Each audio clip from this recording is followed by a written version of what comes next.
Hi and welcome back.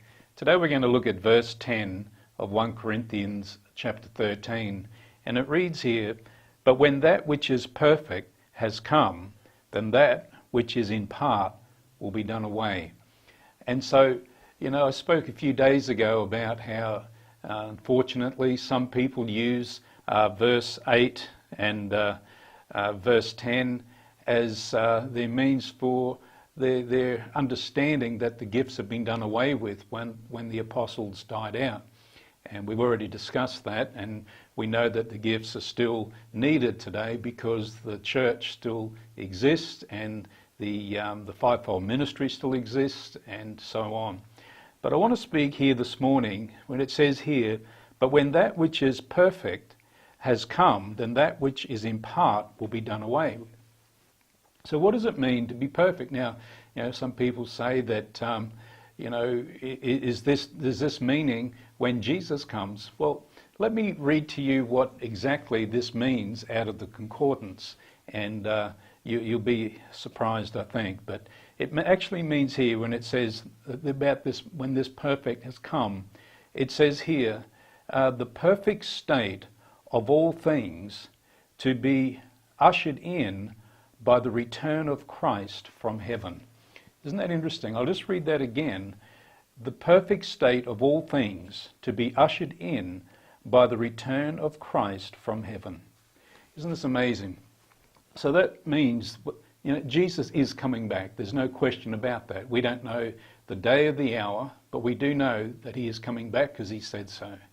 But the reality is here is that when that day does come, and then the saints of God are ushered to heaven, as it says here, we are brought into that place of perfection where, our corruptible being puts on incorruption. And it goes on to actually mean that when you and I are in this place of perfection, we don't need to prophesy anymore.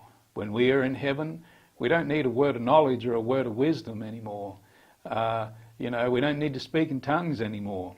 It's bringing the revelation to us today that the gifts are needed here on earth while we are here and while there is a need. And the day will come when Jesus brings us to that place of perfection, for he is perfect, and he brings us to that place of perfection. And that when we are in heaven, there'll be no more need for these gifts to flow in our lives then, because we are brought into that perfect state.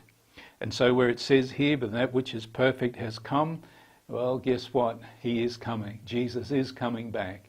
And we need to make sure that we have our lives right when he comes, and that when he does come, that he finds us doing what he has asked us to do.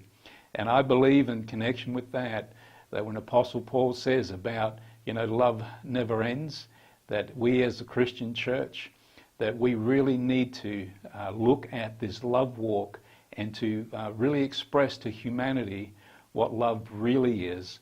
And I think that the Lord would be quite pleased with that when he finds us doing this very thing upon his return. Amen. So God bless you, and I'll see you tomorrow. Bye-bye.